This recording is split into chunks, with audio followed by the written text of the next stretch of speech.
आजादी का अमृत महोत्सव।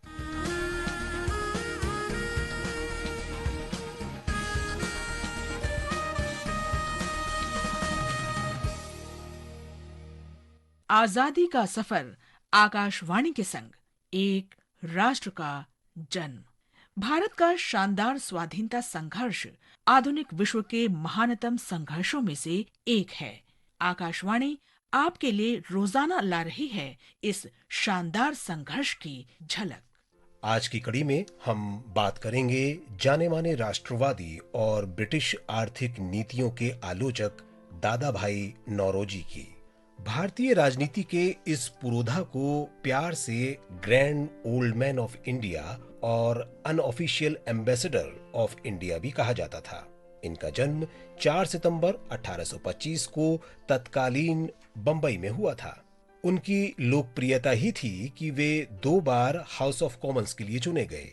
दादा भाई ब्रिटिश संसद के पहले एशियाई सदस्य चुने गए थे। उन्हें भारत में ब्रिटिश शासन के आर्थिक दुष्परिणामों पर अपने विचार स्पष्ट रूप से रखने के लिए जाना जाता है।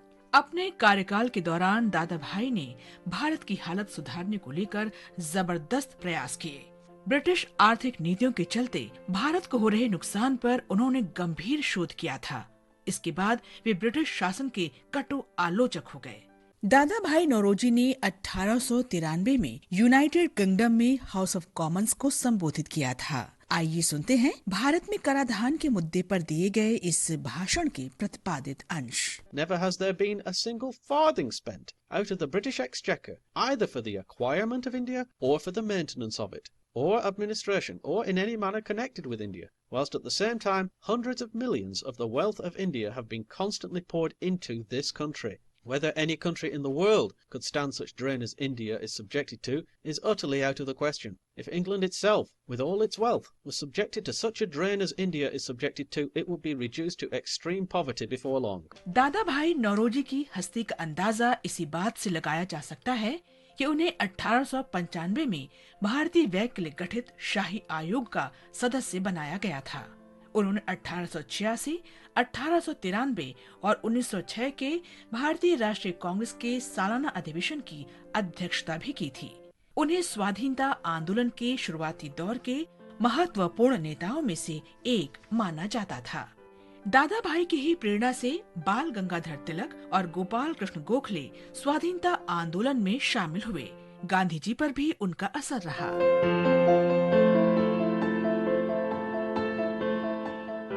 आज महान स्वाधीनता सेनानी और प्रसिद्ध विद्वान भूपेंद्र नाथ दत्त की भी जयंती है। इनका जन्म 4 सितंबर 1880 को कलकत्ता में हुआ था। भूपेंद्र नाथ दत्त विवेकानंद के भाई थे। वे ब्रह्म समाज के अनुयायी थे। युवावस्था में दत्त ब्रिटिश शासन से लड़ने के लिए बंगाल रिवोल्यूशनरी सोसाइटी में शामिल हो गए, जिसकी स्थापना 1902 में प्रमथनाथ मित्रा ने की थी। 1906 में वे बांग्ला पत्रिका जुगांतर के संपादक बने, जो बंगाल में रिवोल्यूशनरी पार्टी का मुखपत्र था। 1907 में उन्हें ब्रिटिश पुलिस ने राजद्रोह के आरोप में गिरफ्तार कर लिया।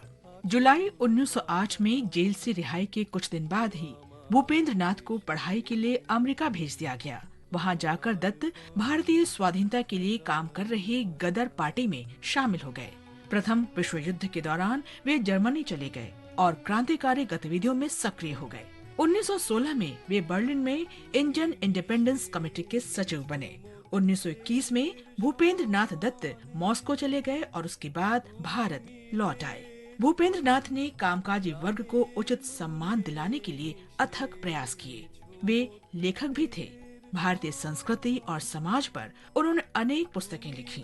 उन्होंने अपने बड़े भाई पर स्वामी विवेकानंद पैट्रियट प्रोफेट पुस्तक भी लिखी। तुम्हारोई श्यामल बरन कोमल मूर्ति मर्मे गाथा ओ आमार देशेर माटी तुम्हार परे ठेकाई माथा।